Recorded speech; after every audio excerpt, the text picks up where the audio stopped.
তে দার্জিলিং যাবি? ফ্রেন্ডদের সাথে যাচ্ছি কালকের দিন পর। আয়ুর কথা শুনে তে লাফিয়ে উঠল। যাবো যাবো, সে আর বলতে, অবশ্যই যাব।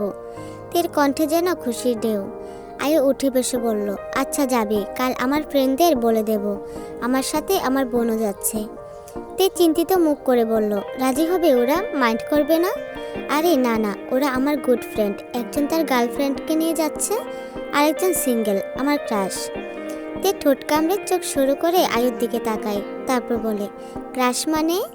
আয়ু সংকুচিত হয়ে বলল, আরে না না, কিছু না। এই না না, বল বল। আয়ু ইনোসেন্ট মুখ বানিয়ে বলল, কি বলবো? তোর ফ্রেন্ডকে নিয়ে তোর অনুভূতি। আয়ু লজ্জায় মুখ করে বলল, ওর নাম জাংকুক, আমরা এক ভার্সিটিতে পড়েছি।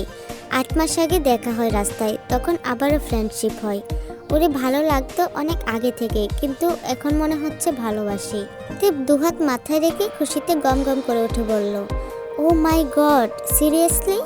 27 বছরে এসে আমার বোন তাহলে প্রেমে পড়লো। বিয়ের খাওয়ান কবে খাচ্ছি? আয়ু ভুরকুসকে তের উরুতে একটা থাপ্পড় দেয়। তে হালকা আর্তনাদ করে উঠে বললে, উফ, ব্যথা পেয়েছি তো, এত জোরে মারলি কেন? তুই এত বেশি ভাবিস কেন? ও আমায় জাস্ট ফ্রেন্ড ভাবে, এসব অনুভূতি ওর নেই। অনুভূতিহীন পুরুষ মানুষ। 27 বছর তো ওরও, অথচ গার্লফ্রেন্ড নেই, বিয়ে করে না। কি এক পর্বত নাকি পাহাড় এসব চড়ে বেড়ায়। তে উৎসাহ নিয়ে বলল, পর্বতারোহী নাকি? আয়ু শুয়ে পড়ে, ছোট করে উত্তর দেয়, তে চোখ বড় বড় করে বলল, বাবা, ট্রাভেলিংও ভালোবাসে? না, ওর ঘুরতে ভাল লাগে না যেখানে সেখানে, শুধু পাহাড় পর্বত ভালোবাসে। তে কতক্ষণ কি ভাবে, তারপর দ্বিগুণ উৎসুক হয়ে বলল, এই দেখতে কেমন রে? আয়ু ঘুমানোর জন্য চোখ বন্ধ করে, তারপর চোখ বন্ধ রেখেই উত্তর দেয়, দেখার সৌন্দর্যে too much handsome, height 6 feet 1 আর। তে হালকা কেশে জোরে জোরে বেসুরা সুরে গান গেয়ে ওঠে, যেতে যেতে পথে পূর্ণিমা রাতে চাঁদ উঠেছিল গগনে। আয়ু চোখ খুলে তাকায়। তে দাঁত সবগুলো বের করে হাসে আর বলে, তোরা হিরোর আর কিছু বাকি আছে বলার? থাকলে বলে ফেল। আয়ু হেসে উঠে বসে, তারপর তের গালে আলতো করে একটা চড় দিয়ে বলে, আজ তো ঘুমাতে দিবি না, চল লুসিকে ডেকে নিয়ে আসি, একসাথে আড্ডা দেই। লুসিতে আয়ু একসাথে গোল হয়ে বসেছে, একজন অন্যজনের গল্প শোনাচ্ছে, মাঝে মাঝে আওয়াজ করে হেসে উঠছে। বেশি হাসছে তে, হাসতে হাসতে গড়াগড়ি খাচ্ছে। তে একসময় উঠে ওয়াশরুমে যায়, তখন লুসি আয়ুকে বলল, মেয়েটা খুব মিষ্টি। আয়ু হেসে উত্তর দেয়, প্রাণোচ্ছল, খুব হাসে, সবসময় খুশিতে থাকে। আর কি লম্বা মেয়েটা, তুইও তো লম্বা। আমার মামা মামি খালা মা সবাই লম্বা, তাই আমরাও লম্বা, তবে মেয়েদের মধ্যে বেশি লম্বা তেই। ইন্ডিয়া হিরোইনদের মতন। মেয়েটার হাসিটা আমার ভালো লাগেছে। তোরা দুই বোনই সুন্দরী, তোদের মাঝে আমি লিলিপুট করছি। আয়ু ধমকে উঠে বলল, ছি, এভাবে বলতে নেই, তুই তো মায়াবতী, শ্যামবর্ণের মায়াবতী। লুসি হাসে আর বলে, আমার বয়ফ্রেন্ডও আমায় তাই বলে। তে আসতেই লুসি জিজ্ঞাসা করলো, এইতে তোমার জন্য এত লম্বা বর কই থেকে খুঁজে বের করেন তোমার আব্বু? এত লম্বা পোলা আছে নাকি দেশে? তে হেসে জবাব দেয়, থাকবে না কেন, অবশ্যই আছে, কম আর কি, তবু খুঁজে বের করে ফেলে আমার বাবাই, সব 6 ফিট নয়তো আরো বেশি। 2-3টা মেয়ে একসাথে হলে কথা শেষ থাকে না। বাইরে জলপ্রপাতের মতন বৃষ্টি, নভেম্বরের মাস, শীতের শুরু মাত্র, এখন এরকম বৃষ্টি। আবহাওয়া রুটিন মাফিক আর চলে না। ওদের কথায় কথায় আড্ডা চলে ভোর রাত অবধি। জাংকুক অফিস থেকে ছুটি নিয়ে এসেছে কিছুক্ষণ আগেই। জেহুবকে কল দিয়ে বলেছে বাসায় আসতে। শাওয়ার নিয়ে খেতে বসেছে, তখন আয়ুর কল আসে। বল। শোন, আমার বোনও যাবে আমাদের সাথে। তোর বোনদের তো বিয়ে হয়ে গেছে, বাচ্চা কাচ্চা সহ যাইবো? আরে না রে বাল, মামতো বোন যাবে। ও ছোট নি বেশি? না না, অ্যাডাল্ট, 23 বছর আর কি। ও আচ্ছা, আমার প্রবলেম নাই, আমি জেহুবের সাথে কথা বলে নিচ্ছি। থ্যাঙ্কস দোস্ত। এখন ফোন রাখ, খাইতে দে। আয়ুকে রাখার সুযোগ না দিয়ে জাংকুক কল কেটে দেয়। ক্ষুধায় পেট চৌচো করছে। খাওয়ার মাঝে কলিং বেল বেজে ওঠে। বিরক্তির চরম পর্যায়ে চলে আসে জাংকুকের মেজাজ। রাগ নিয়ে দরজা খোলে। জেহুব হাসতে হাসতে ভেতরে ঢোকে। জাংকুক জেহুবের কোমর বরাবর একটা লাথি দেয়। জেহুব টাল সামলাতে না পেরে পড়ে যায়, তারপর হুঙ্কার দেয়, কি হয়েছে বেটা? জাঙ্কুক কোনো কথা জবাব দেয় না, তারপর টেবিলে গিয়ে বসে খাওয়ায় মন দেয়। জেহব বুঝতে পারলো সে জাঙ্কুকের খাবার মাঝে ব্যাঘাত ঘটিয়েছে, তাই লাথিও খেয়েছে। জাঙ্কুকের এটা একটা বাজে অভ্যাস, খাবার মাঝে বিরক্ত করা একদম পছন্দ করে না। জেহব সোফায় বসে টিভি অন করে। জাঙ্কুক খাওয়া শেষ করে এসে বলল, তাহলে আজ রাতেই রওনা দেই। জেহব হকচকিয়ে বলল, কি কস, আজকেই কেন? কাল রাতে তো 5 দিন, মাত্র 5 দিনের ছুটি নিয়েছি। 5 দিন পর শুক্রবার, আজ রওনা দিলে 4 দিন 5 রাত দার্জিলিং কাটাতে পারবো। শুক্রবার গাড়ি উঠবো। জেহব বলল, জেনি রাজি হবে? রাজি করা। জেহব জেনিকে কল করে সব বলে। জেনিও রাজি হয়। তারপর কল করা হয় আয়ুকে। আয়ু একটু রেগে যায়, ধমকায়, তারপর সায় দেয়। জেহব সোফায় হেলান দিয়ে বসে কাঁদো কাঁদো স্বরে বলল, দার্জিলিং তো যাচ্ছি ঠিকই, কিন্তু ফকির হইয়া ফিরবো রে মামা। জাঙ্কুক একটু হাসলো, তারপর বলল, জমি আছে না, বেচালো মিয়া। জেহব আফসোস করে বলল, সরকারি একটা চাকরি যদি পাইতাম। আর তুমি তো মিয়া সরকারি চাকরি পাইও ছাইরা দিছ।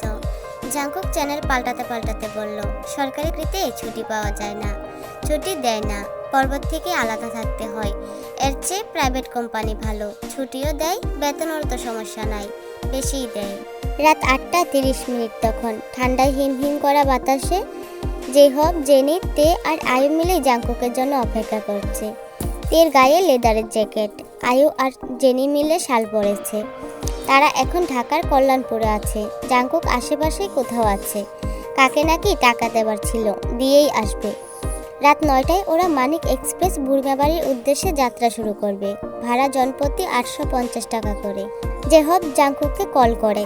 জাঙ্কুক বলল সে আসছে। জেহব 3 জনের উদ্দেশ্য বলল, তোমরা যেয়ে সিটে বসো, আমি জাঙ্কুককে নিয়ে একসাথে আসছি। আয়ু রয়েছে বলল, না থাক, ও আসলেই একসাথে উঠবো। তে আর জেনি মিলে কথার মেলা নিয়ে বসেছে, বকবক করেই যাচ্ছে।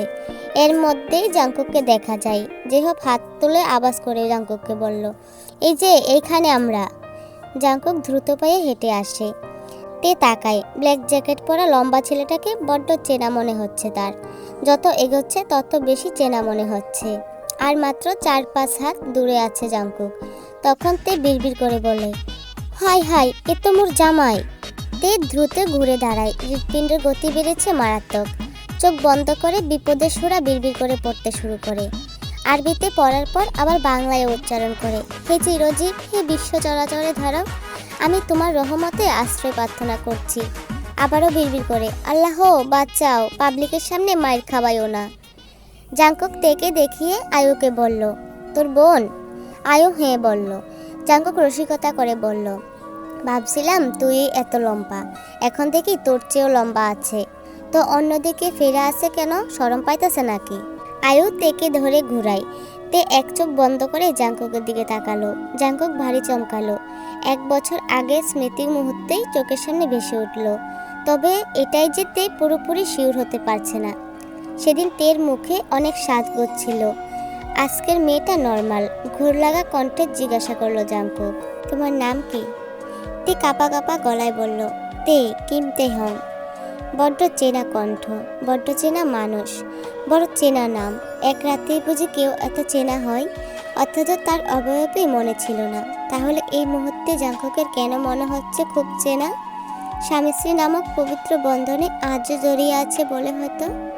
জাঙ্কুককে অমন করে তের দিকে তাকিয়ে থাকতে দেখে আয়ুব জাঙ্কুককে ধাক্কা মেরে বলল, কি রে, চিনিস নাকি? জাঙ্কুক তের দিকে তাকিয়ে জবাব দেয়, আয়ু সীমাহীন আশ্চর্য হয়ে বলল, কেমনে? জাঙ্কুক কিছু বলার আগে তে বলে উঠল, ফেসবুক ফ্রেন্ড। হ্যাঁ, ফেসবুক ফ্রেন্ড। জাঙ্কুক স্তব্ধ হয়ে গেল, সেই সাথে আহত। পরক্ষণে মনে হলো তের বয়ফ্রেন্ড আসার কথা ছিল 1 বছর পর। এসেছে, বিয়ে হয়েছে ওদের। মনের প্রশ্ন মনে রয়ে গেল। মুখে কিছু বলল না, খুব স্বাভাবিকভাবে হেসে জেহবকে বলল, মামা দাঁড়ায় থাকবা না আইবা? চলো জলদি। সবার আগে জাঙ্কুক বাসে ওঠে, তারপর জেহব আর জেনি। আয়ু ব্যাগ হাতে নিয়ে তেকে বলল, চল। তে একটু বিব্রত হয়ে বলল, আপু আমি না যাই? আয়ু শ্বাসরুদ্ধকর কণ্ঠে বলল, সে কি, কেন? তে আমতা করে বলল, না মানে বাড়ি যাব। আয়ু সন্দিহান চোখে তের দিকে তাকিয়ে বলল, জাংকুককে দেখে যেতে চাচ্ছিস না কেন? জাংকুক তের বর, এটা বলতে গিয়েও সে বলেনি। সে তো আর জাংকুককে ভালোবাসে না, আয়ু বাসে।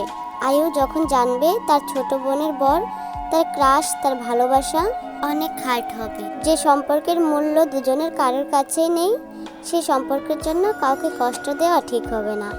এসব ভেবে তে এক ঢোক গিলে তারপর কথা সাজিয়ে বলল, ফেসবুকে একটু তর্কাতর্কি হয়েছিল ওনার সাথে।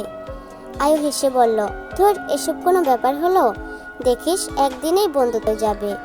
অনলাইন জগতে জাংকুক খিটখিটে, কারোর সাথে মিশতে পারে না, কিন্তু বাস্তবে দেখতেই পাবি, চল। এই বলেই আয়ু তের হাত ধরে টেনে বাসে ওঠে। প্রথম সারিতে জেহব, জেনি, জাংকুক আর জাংকুকের পাশে একজন বয়স্ক লোক বসেছে। দ্বিতীয় সারিতে আয়ু আর তে। তেদের সিটের পাশের সামনেটাই জাংকুকের। তের সিট থেকে এক পাশ স্পষ্ট দেখা যাচ্ছে জাংকুককে। দুজনেই গম্ভীর হয়ে বসে আছে। বাতাসে অস্বস্তি মিশে অক্সিজেন হয়ে নিঃশ্বাসের ভেতর চলে যাচ্ছে।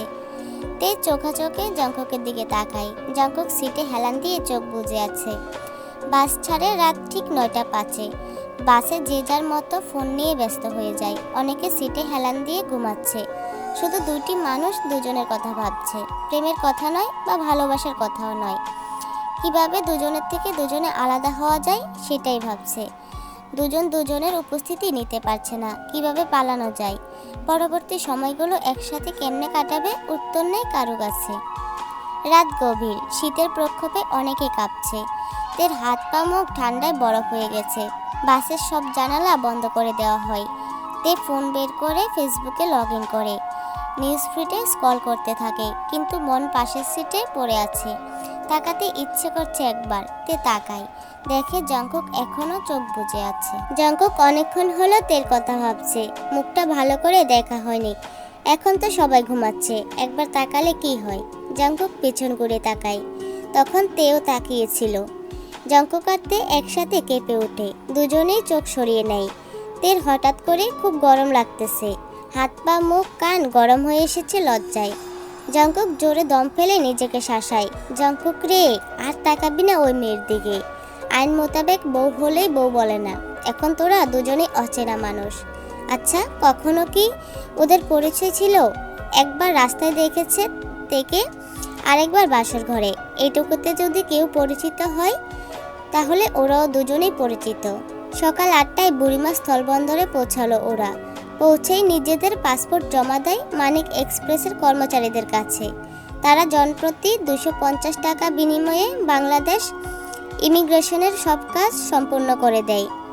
জেহব জাংকুককে বলল, ফ্রেশ হয়ে নাস্তা করি আগে। জাংকুকও সায় দিল, চল, সামনে একটা রেস্টুরেন্ট আছে। ফ্রেশ হয়ে রেস্টুরেন্টের টেবিলে নাস্তা করতে বসে ওরা। তে জাংকুক সরাসরি, বাকি তিনজন পক করে নাস্তা করছে, উল্লাস করছে। যে এই দুজন চুপচাপ। আয়ু তেকে ধাক্কা দিয়ে বলল, কি রে, সারা রাত পক করে ঘুমাতে দেস নাই, আর এখন বিলাই সাজছস?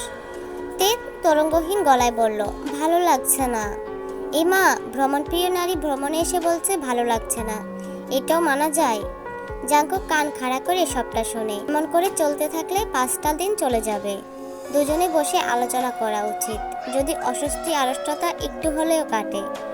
সকাল 9টায় ইমিগ্রেশন অফিস খোলার পর শুধু ছবি তোলার কাজটা ওদের লাইন ধরে করতে হলো।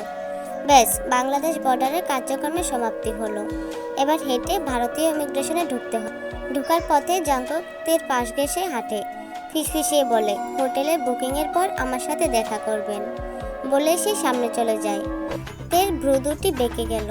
7-5 ভাবতে থাকে, কি জন্য দেখা করতে বলেছে? সব জেনে গেছে নাকি মারবে?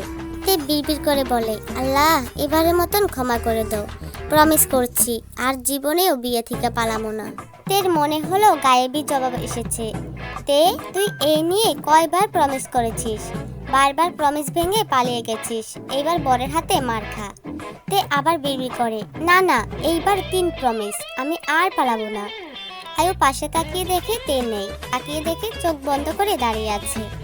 অনেক মানুষজন দেখছে। রাগ নিয়ে হেঁটে এসে তের মাথায় একটা গাট্টা মেরে ধমক দেয়, বাল, দাঁড়ায় ঘুমাস কেন?